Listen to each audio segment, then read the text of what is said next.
What's up, guys? So, welcome back. It's well, I can't really say it's the time of the year again, since our most recent list, well, I think it's only like 2 months ago, and well, I was definitely expecting a list like last week after the most recent YCS, I believe it was YCS Pasadena, but nope, sadly not, and initially I was holding off this kind of a video. It's not really a prediction, but it's pretty much my opinion, but again, my opinion doesn't really, it's not really different compared to most other people, I think, since I think we can all definitely agree that the current state of the game is it's quite astonishing to terrible. I mean, I've been playing this game ever since 2004-ish, picking up the Game Boy games, and ever since, I mean, every format had its ups and downs, but it's unbelievable, right? So the thing here is that the video here is somewhat different compared to the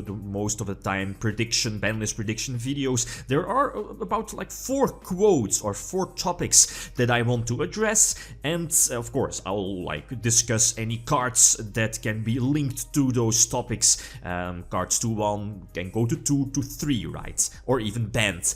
Those cards will be discussed directly after the certain topic or quote, right? So with the upcoming YCS here in Europe, next weekend YCS Milan, I think we can safely assume that we will not be getting a list this week and next week, of course, but...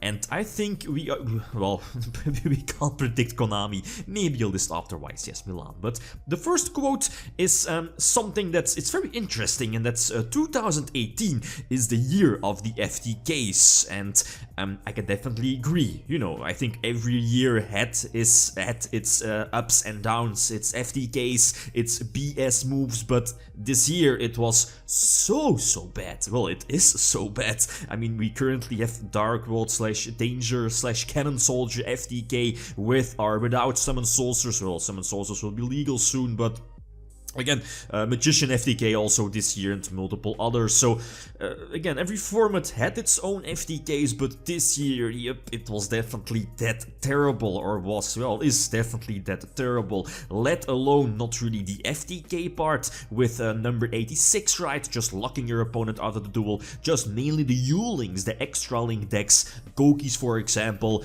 I'm not going to mention Firewall Dragon. It's well, I have it on my list here, but we know that Firewall Dragon is not going to get touched, right? So which cards can we link to this one? Well, a lot of cards really. My list here is super long.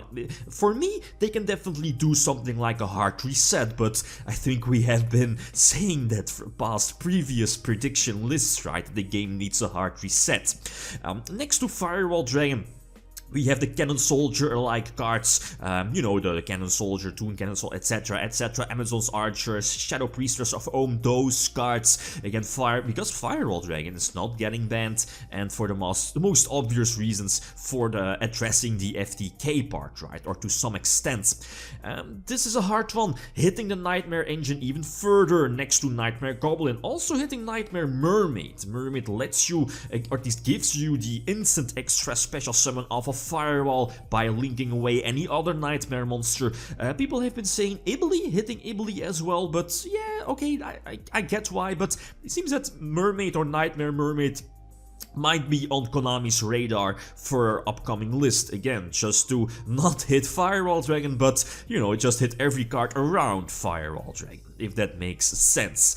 From a business standpoint of view, it definitely does. Another one, and that's an interesting one, I've been seeing this particular card, Gumlar Dragon, Topologic Gumlar Dragon, a delinquent duo on crack during your own turn, and the fact that you can use its effect during your opponent's turn as well makes this a super powerful card. Is it ban worthy? My feeling says yes, but will it happen? No, probably not. I don't think so. Next, we also have like Galaxy Tomahawk for rank 7 Exceed decks, but the fact that, well, basically, it's not really that big in today's format. We have a couple of decks that can make use of it, and let's say if a Dragon Ruler comes back, like in the OSG with Tempest, Galaxy Tomahawk is going to gain some extra play. Very powerful card, maximize your potential link possibilities by giving you at the maximum amount of 5 extra tokens. Ridiculous card here in link format, but nope, probably not going to happen. Another card, 2 spells really, also, you know, hinting towards like extra link and U-link decks like a Koki, for example, is Phoenix Blade. Phoenix Blade, I think, also was on my previous list as well, but I mean, with PK or any other warrior-oriented deck, Phoenix Blade becomes a free discard cost with your link to warrior type. Your Isolde, right? Your Isolde, you can send your Phoenix Blade from your deck to the grave, basically a free plus, getting the extra special summon like an Armageddonite or whatever, or a level 1 tuner or warrior, by the way. So the fact that Phoenix Blade is so abusable with other cards that already have been mentioned, like Isolde or Gumblar, for example, will this happen? It might really. Not on previous list, but it might happen on our upcoming list. Next to Phoenix Blade, we also have Soul Charge. I mean, from every profile I make from YCSs, from top YCSs, of people main decking Soul Charge, everyone who flashes the Soul Charge says this card should be banned. And of course, why is Soul Charge not banned? You pay your life points, that's fine, but in link format, reborning basically any card, putting an easy extra link, a fantastic follow-up play, it's at 1, a very sacky card, a huge monster reborn. This card should have been banned years ago. Will it happen? Nope, probably not. Another one, and that's mainly an honorable mention since we don't have it yet in Europe here, in the TCG Europe part.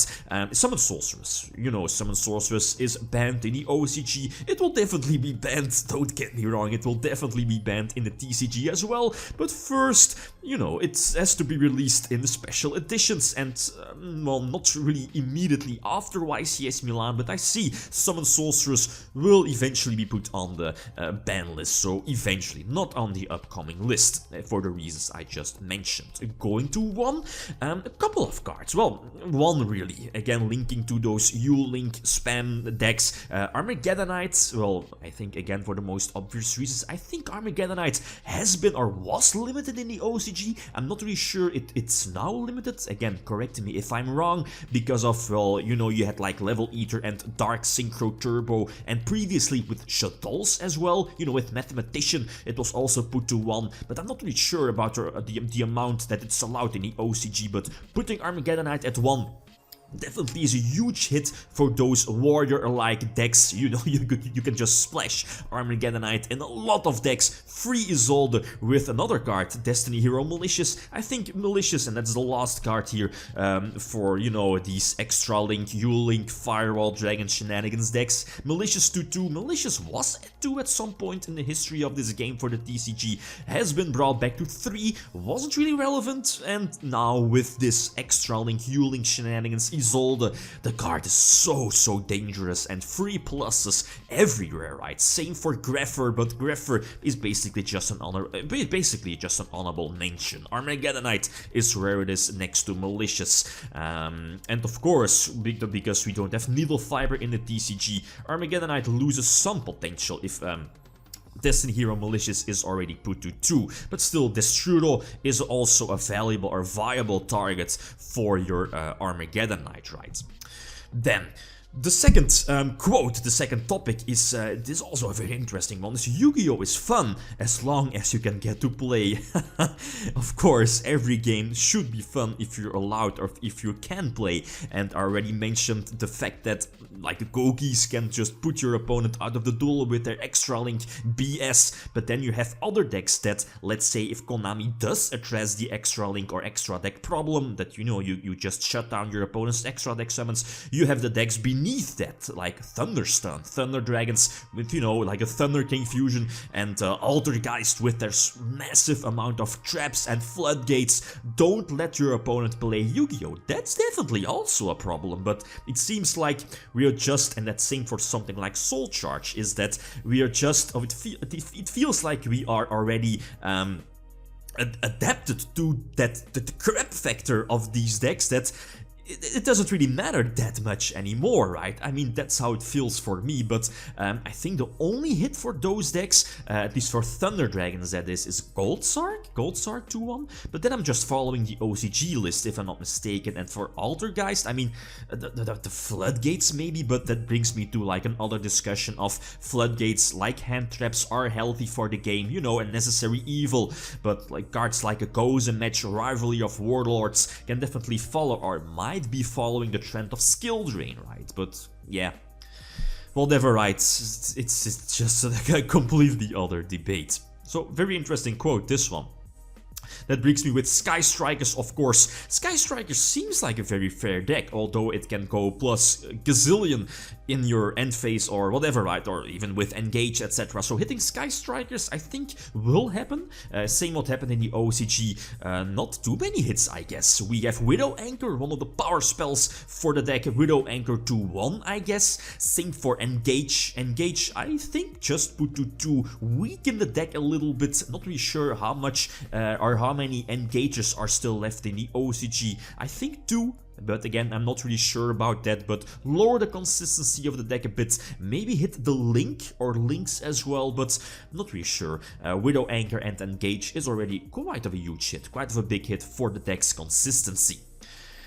Another topic, the third topic here, is that also a big one, especially this year, is that multiple YCSs, especially here in Europe and in the States as well, is the record-breaking events of the amount of people attending the YCSs. It seems that there is, and of course people are always complain, right, but with the current state of the game and how, for me, terrible it feels, especially the competitive side, well, mostly the competitive side, and talking to players at YCSs, they say that the game doesn't really feel fun. It feels you're forced to play the FTK, or otherwise you're just, you know, don't really make, at least don't really have that big of a chance to go in the top cut, right?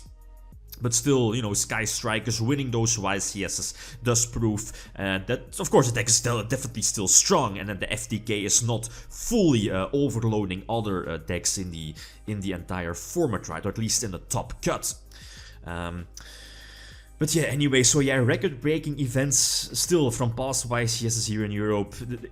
People say the game is dying, but no, but I mean, the amount of players attending the YCSs, it speaks for itself, right? A lot of people are still attending YCSs, so again, we don't have any numbers or, yeah, numbers about, like, the sales, for example, the market, but, like, the boosters, how the boosters selling, sadly, we don't know that, but, yeah, it still baffles me, right? The format it doesn't feel fun, but still, the amount of people or players attending YCSs is still so high, right, compared to previously. Heck, I remember back in 2009, the European Championship with only like 400 people. It's crazy, right? And the last one, the last sentence here, the last quote is, the banlist is made, especially since Konami took over, well, I think it's a consensus for a lot of people, is the banlist is made to push product and not really to make a healthy game. And to some extent, I have to agree, right? Konami is still a business, but it feels with a lot of banlist in the past, of course, is that the banlists are created to push new and upcoming product, of course. It's not really set rotation, well, it feels a bit like set rotation. You have to buy the new product to, well, you know, be somewhat competitive, right? But again, it's just a topic that has been mentioned multiple times and in other videos as well, but it's understandable, right? It's Konami, and it's still a business. Other cards here on the list that I haven't mentioned yet is the interaction of the Red Ice Gallon Duo Loop. Honorable mention, not really sure if Konami is going to address that. Trickster Reincarnation also, you know, hitting Tricksters to some extent, like in the OCG. A couple of formats ago, Trickster Reincarnation comes to mind. But yeah, maybe Cantina or the Field Spell, but lower priority compared to other cards. Pantheism, one can dream, Pantheism of the Monarchs. I mean, if you look at the OCG, Stormfort at 3, Aether at 3, Pantheism at 3, and Monarchs aren't doing anything, right? That already says enough. To 3, well, I have Scouts, I have so many cards, from Necros, Insectors, Windups, Cosmo Dark Destroyer, Clifford Scout.